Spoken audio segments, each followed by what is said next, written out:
आपको ऐसी ही एक घटना से परिचित करवाने जा रहे हैं, जिसके पीछे क्या कारण है यह तो नहीं पता, लेकिन गांव के लोग इसे अपने पूर्वजों की आत्मा से जुड़ा राज मान रहे हैं। गोरखपुर उत्तर प्रदेश के पास एक छोटा सा गांव है।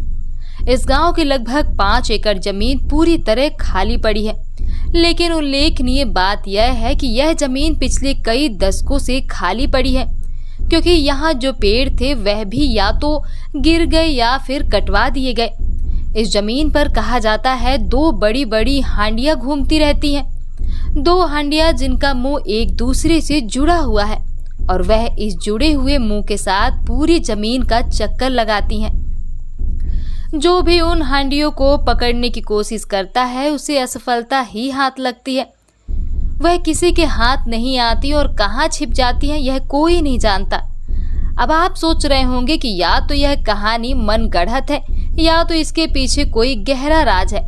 जी हाँ, इन हड्डियों के वहाँ विचरण करने के पीछे एक गहरा राज है और गांव वालों के अनुसार वह राज है धन दौलत।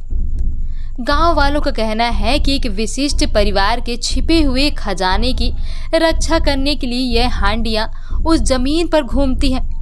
ऐसी मान्यता है कि अगर कोई वस्तु एक लंबे समय तक जमीन में गड़ी रहती है तो उसमें जान आ जाती है, और ऐसा ही कुछ हुआ इन हांडियों के साथ। पहले के जमाने में जब ना तो बैंक हुआ करते थे और ना ही कोई लॉकर, तो परिवार के लोग अपने धन दौलत को जमीन में गाड़ देते थे। काफी समय तक जमीन में गड़ी इस खजाने की जब किसी ने खोज खबर नहीं ली तो वह खजाना जीवित हो उठा और उस जमीन पर भ्रमण करने लगा। अब आप भी यह सोच रहे होंगे कि इतना बड़ा खजाना होने के बावजूद क्या किसी ने उन हांडियों को पकड़ने की कोशिश नहीं की? तो इस सवाल का जवाब हम आपको देते हैं कि कोशिश तो की, लेकिन वह हांडियां किसी के हाथ आने के लिए तैयार नहीं है।